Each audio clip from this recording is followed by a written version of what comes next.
I was watching the Irv Gotti interview. Transition. Yeah. Um, there's some interesting things about it. I'll save what you want to talk about for a Speaking of minute. tax What evaders, speaking of tax evaders, but nah, what I was saying, what I was comparing it to was this. I was hearing him talk about he was talking about he was in the context of the Rockefeller split. This is where the light bulb it went off a little bit. He was talking about the Rockefeller split, right? Dame and Jay and Biggs, Hmm. and how they dissolved their movement, their shit. He was saying that Jay and Dame beef wasn't really all that deep or intricate. What he said was what happened was that Lyor kind of started putting the bug in the ear like, man, you still you cool with splitting the money three ways? I mean, really? That's what you want to do?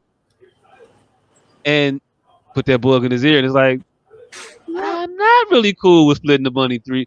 Why am I splitting the money three way? You know what? Fuck them. I'm out. We cool. Hmm. But you could recognize the snake in your section.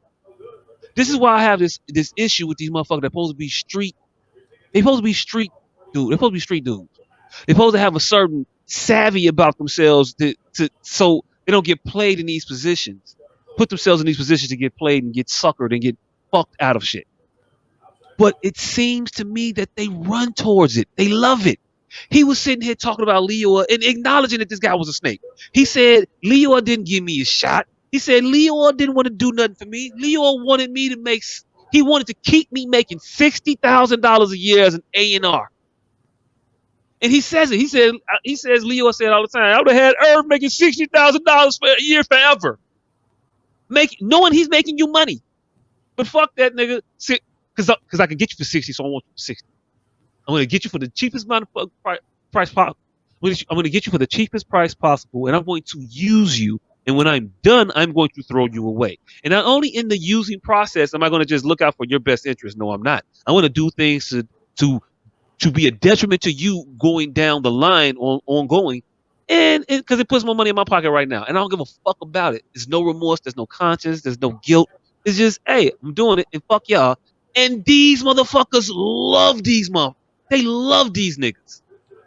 They love a Steve Rifkin and a Lyor Cohen and a Jimmy Iovine and all these motherfuckers.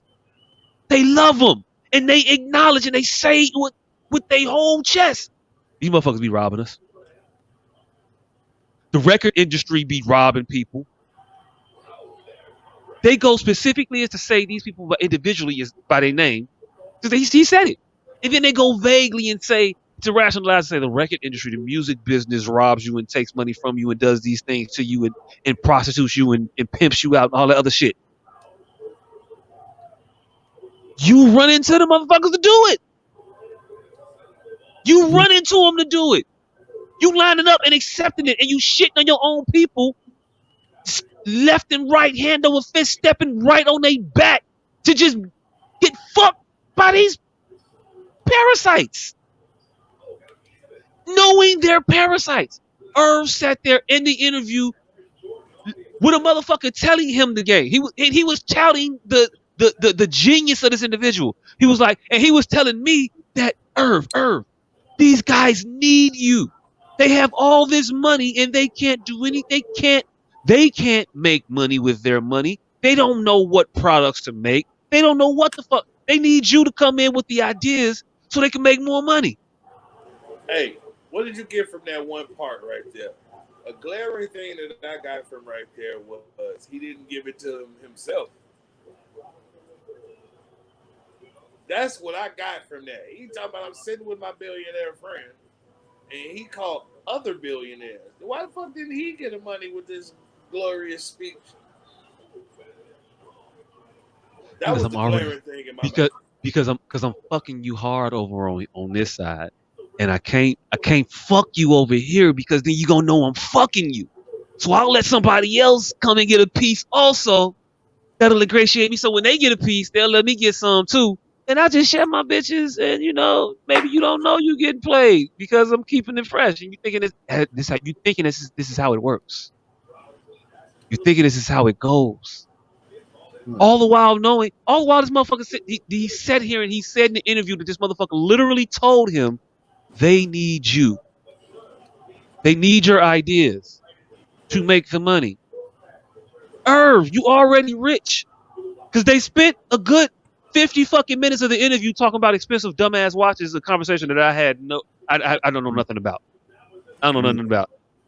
I hadn't worn a watch in a very long time. Then I went and got a Samsung Galaxy 4 watch, and I was like, "This motherfucker is amazing. They do all kinds of shit." Y'all telling me about bracelets.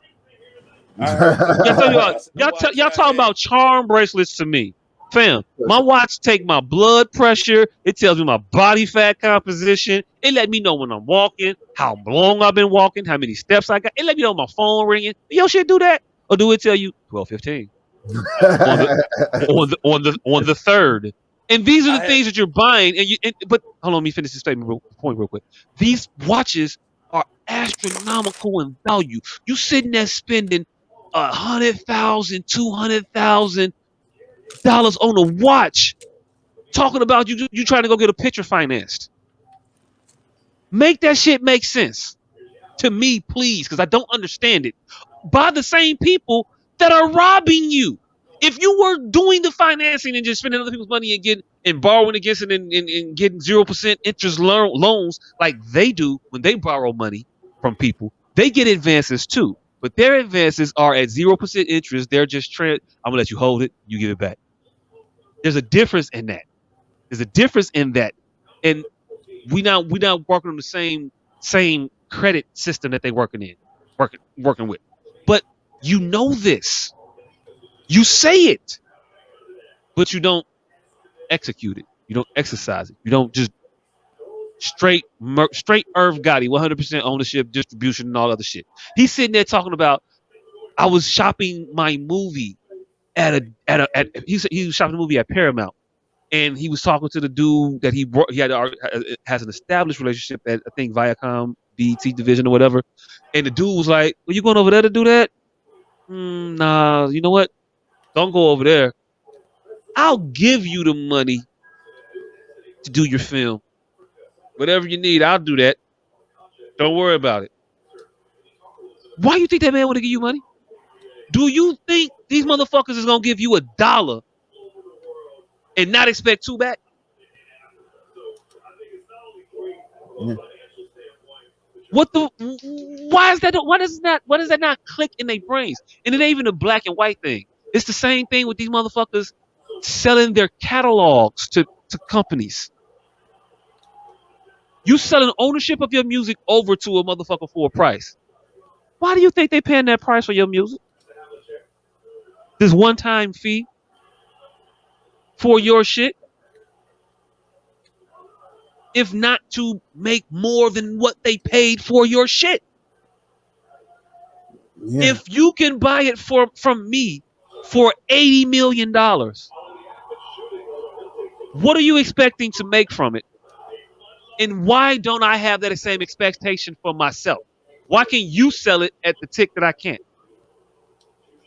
Because you're just going there you're talking about me. You're selling me.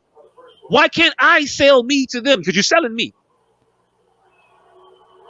I got this Ja Rule record. It's hot. Remember that one, Always on Time? Yeah, I own that now. You should put it in your movie.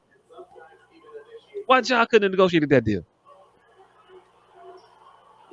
Yeah, because certain motherfuckers will only you actually, and also you have to be like in that lane to know where to get that money from.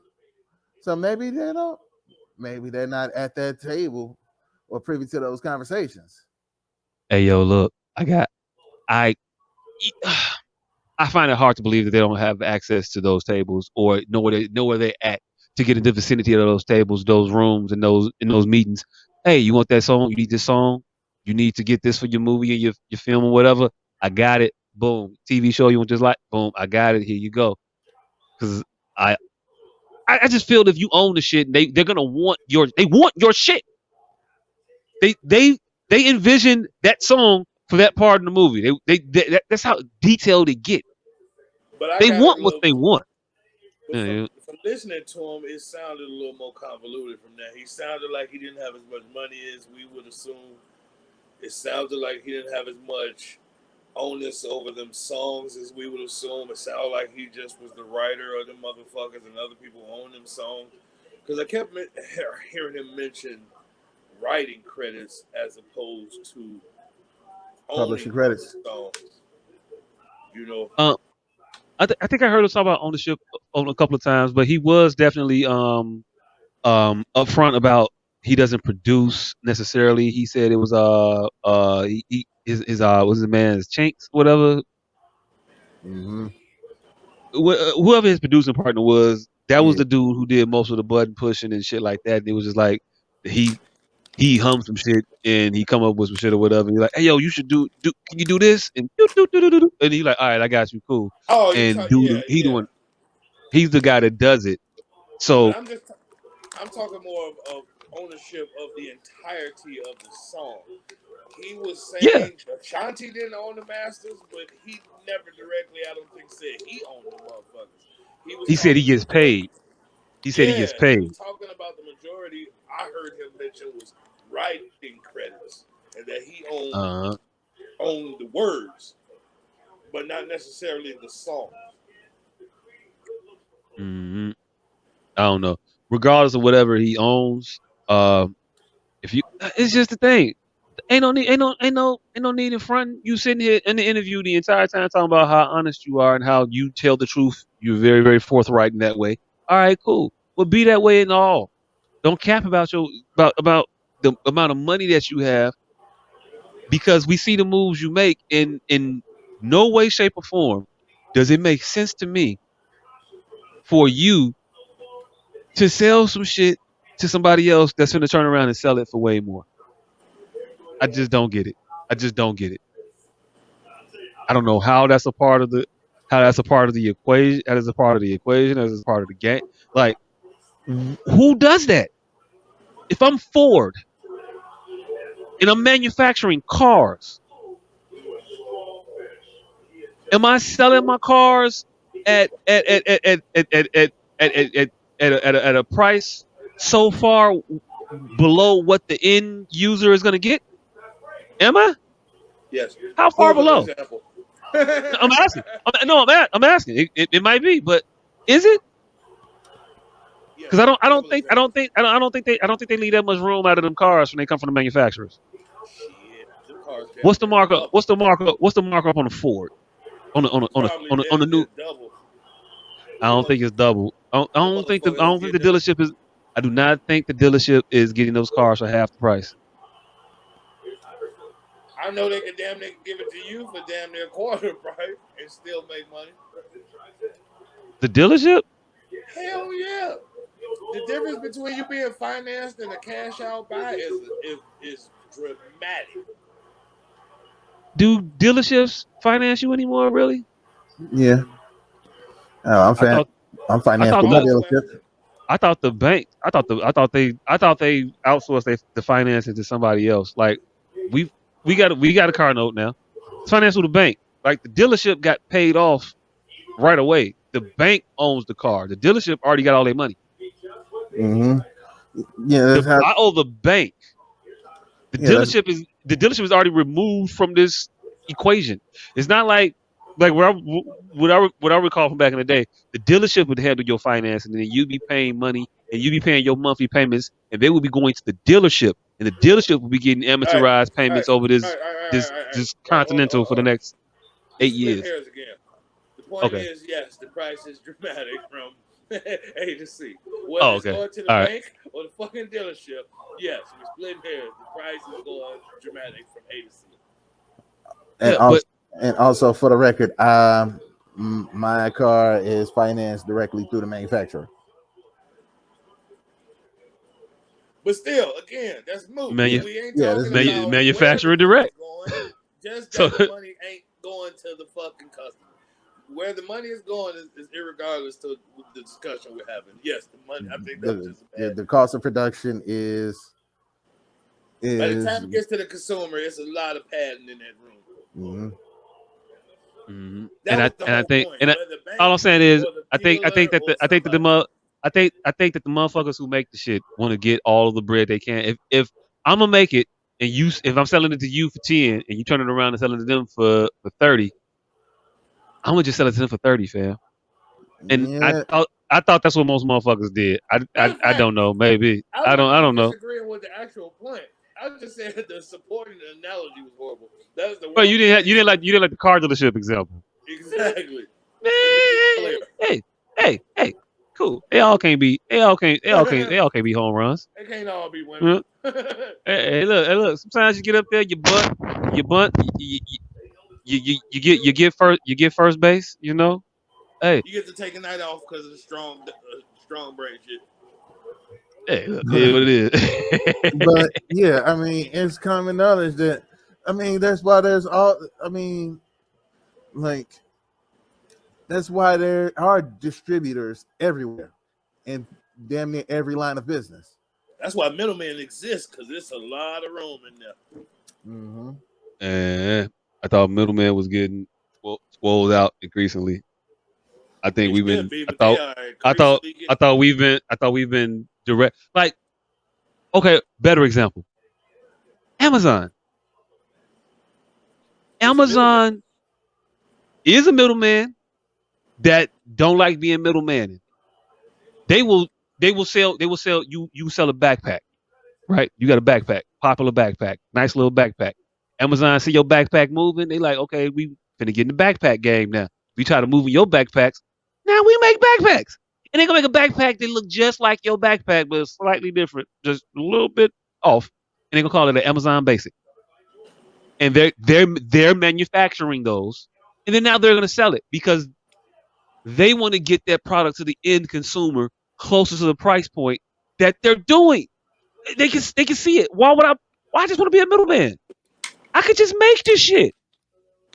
Or why do I want to use a middleman? I could just middleman my shit. We increasingly come into a consolidation between the motherfuckers who make and the motherfuckers who distribute at high levels. We still have the individuals that want to, man, I just want to make. I don't want to do. I want to sit by pay somebody else to distribute the shit for me. That still exists, but increasingly, it's the world's trending to more so towards direct to consumer. I thought. I could be wrong. I don't know. You tell me. Yeah, but still, if that was the case, Best Buy, most retail stores wouldn't exist. Hell, they don't. Shit.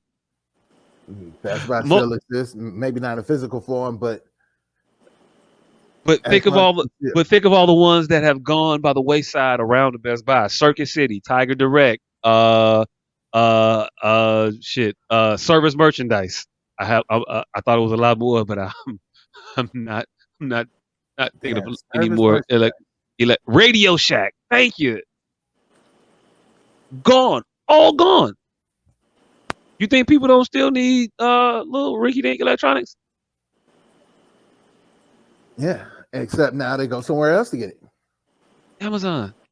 They just go to Amazon and they go directly to the producers of the product, and that's more of a direct. It's closer to a direct to consumer model than we've been at with the retail brick and mortar stores. Possibly, but Yeah. Again, Amazon ain't manufacturing these stuffs. They paying are somebody else to though, do it. fam. They're No, paying fam. somebody else to do it and putting their name on it. Okay, all right, cool. They are Diddying this shit. All right, cool. They Diddying it, but still, they make it and they put their name on it. All right, cool.